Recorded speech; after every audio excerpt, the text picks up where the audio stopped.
time to time, if there are any sharp things around, eventually you're going to get a boo-boo. Yeah. Well, you really ought to be able to take care of that yourself. That means first aid training or knowledge somehow. So when I got this thing today, I thought, let me get my stuff and take care of it. Well, in the process of, getting my first aid kit and looking at the materials that I had in there, and I have two, and I'll talk about that in a minute,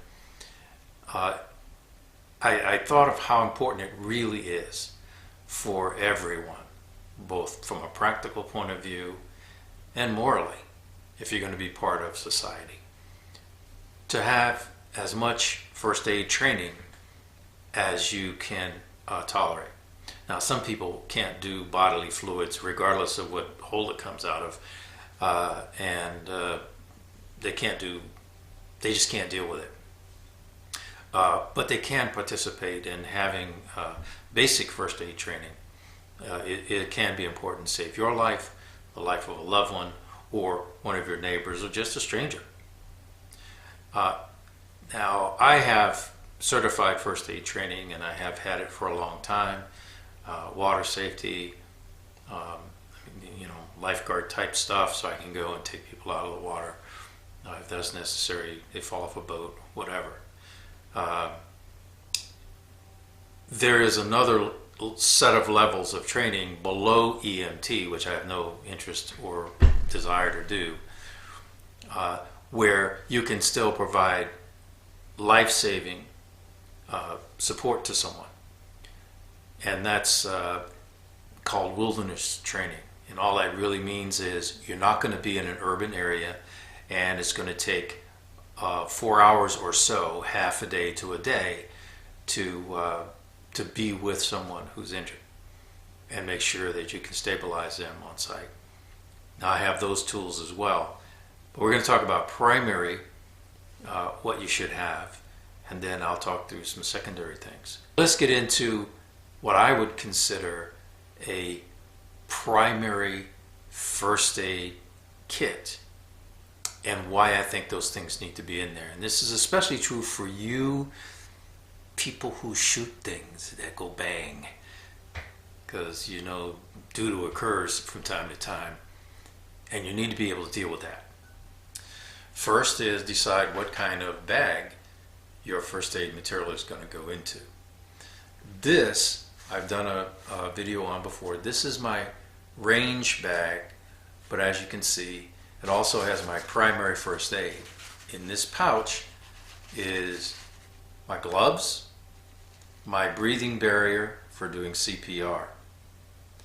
And I have enough gloves in here, and I have enough masks, barriers for others, because sometimes it can be pretty tiring trying to keep someone alive or supporting their breathing and waiting for EMTs to show up. So that is in here, and that is my go-to thing first, because when you take first aid training, that is the first thing you're going to do. You're going to glove up, mask up, and get ready. Now on this bag, this forward pouch, this is a 511 tactical bag. This is a 511 tactical 6 by 6 pouch. And this is where the material that I'm going to show you fits. So I always know where my primary stuff is going to be, and I always know where my additional next level things are going to be. And all of this is still basic. Now, the things that I'm going to show you are from experience, doing a lot of backpacking, a lot of hiking, and just being around stuff. And you see little kids on the playground, you know the deal. So if you were a parent and you wanted to make sure that you had your stuff together and you could take care of your child, or you could take care of your adult who acts like a child, then these are some of the things you want to have. One of the important things is a bandana of some type. Having more than one works. This is just a cloth. It can also act as a bandage support, and just something to help clean the person, cool them off whatever. Bandanas are very utilitarian. Depending on where you are and what you're doing, you want to make sure you have some kind of insect repellent. These are lightweight. I use them with just myself. I always keep a bunch in case there are others around who may need this kind of protection as well. Carrying a big honking can just doesn't do it because it's too bulky. A tourniquet. This is the new modern tactical tourniquet that's used by the military. A lot of law enforcement and others are now being issued these because, used correctly, it's been found that the use of a tourniquet does in fact provide a good level of support and care to someone. You just need to know how to use one and when to use one. Wound closure. You can make these up yourself, or you can get a pre-made kit. Now, I've also included some other things to have additional quick clot, which you can go to any recreational store, sporting goods store, your first aid supply store, and you can find different sizes of these. I even have a quick clot bandage. Now, this is important. If you come across an injury, you yourself are injured, and you need to stop larger bleeding other than a minor cut like this. You wouldn't put quick clot on this, it'd be kind of silly.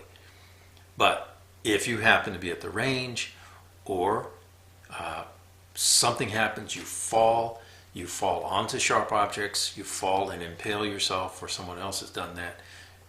If it's impaled, you're going to leave it alone.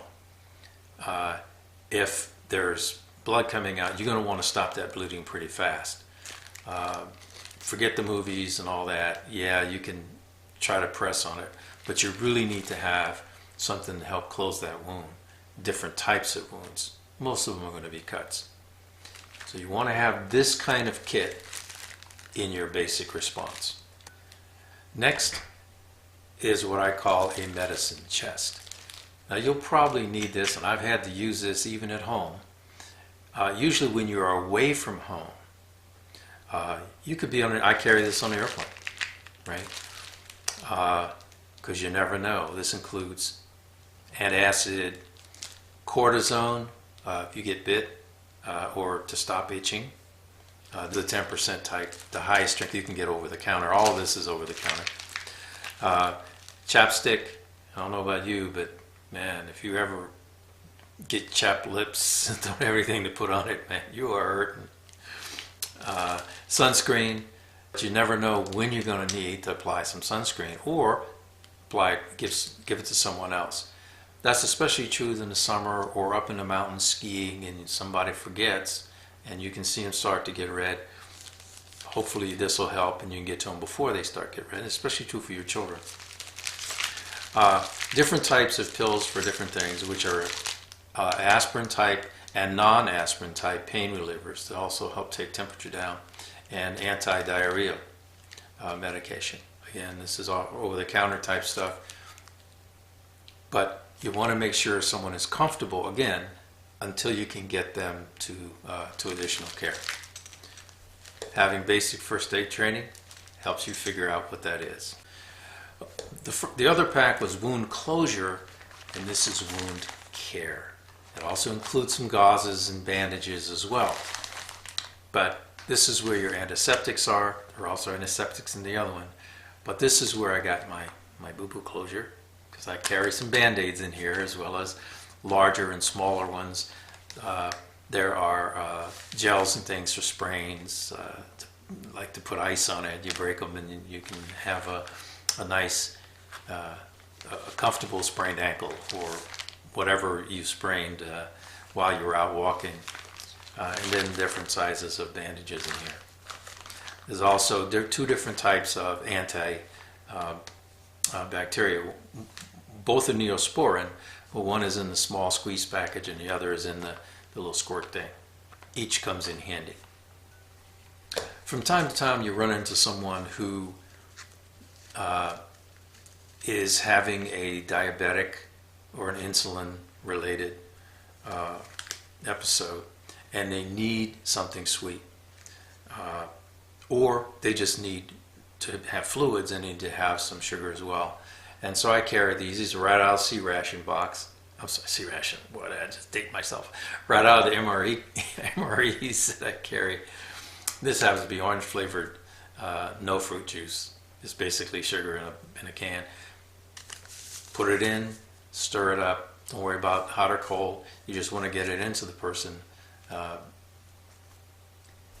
so that they can get hydrated and get the electrolytes and the sugar that they need. Now, other than convenience, there's another reason that I use these plastic bags and these Ziploc bags, and that is in case you run across a sucking chest wound, and you can tell what that is. You can use the bag to put an airtight seal so that the air doesn't start getting sucked in, and you have to make sure that you check both sides of the wound, and then you can do your wound care and then bandage around it, and that keeps the patient from having further difficulties until your EMTs can arrive. You'll probably find that on a range or something if there's been a pretty bad accident, or a car accident, or somebody on a motorcycle, bicycle, something like that. Now, if you're going to be traveling with a group, whether a road trip or a camping trip or any place outside of the city, or where medical care is readily available, you'll want to have a larger supply of materials. This happens to be from Adventure medical kits. You can find these at any outdoor store, and they're various sizes. This happens to be the one for up to 14 people for a month, assuming that you're going to have varying different types of medical situations where you're going to need this. This is something you don't want to carry on you all the time, but this is always in my vehicle. Something I decided to invest in is what's referred to as an Ambu bag. Ambu is the brand name, but this is a manual CPR device. This goes over the nose and mouth of the patient, the victim, and then you can use this alone, or you can use it with help with one person holding the mask onto the nose and mouth of the victim, and the other person squeezing, providing air at the CPR rate. These are not expensive. You can get them at any medical supply place, like $20 or something, $25. But it really helps. I am not trained to apply any kind of intravenous drugs or other drugs, or to use oxygen. But this device is set up for that in case there is an EMT or someone who is trained to that, they can get some oxygen to you. Remember, I carry these things both so that I can use them for someone else, as well as someone can use them on me if I'm not able to take care of myself. So where do you get this kind of training? Well, obviously the first levels, you can get first aid and advanced first aid, CPR, and the AED. Those are the defib machines that you see everywhere now from the Red Cross. Those classes are about $90 and they last all day. The next level are typically called wilderness first aid, and then there are various levels of that. Wilderness first aid is the skills that you would learn where you're going to stabilize and treat a victim, where it's going to be hours, maybe a day, before EMT class help can get to them. Now, the best source for that is from the National Outdoor Leadership School, and their series of wilderness medical courses. I'll put a link down below for that. The first aid is usually 2 days. It's a couple $100. But think about this. If you go to a tactical pistol or rifle class, it's going to be a couple of days, and you're going to spend more than that. So if you're going to spend more than that and take the same amount of time to potentially end a life, wouldn't you want to take the same amount of time and spend less to save a life? It works both ways. Thanks for listening. Put your comments down below. Let me know what you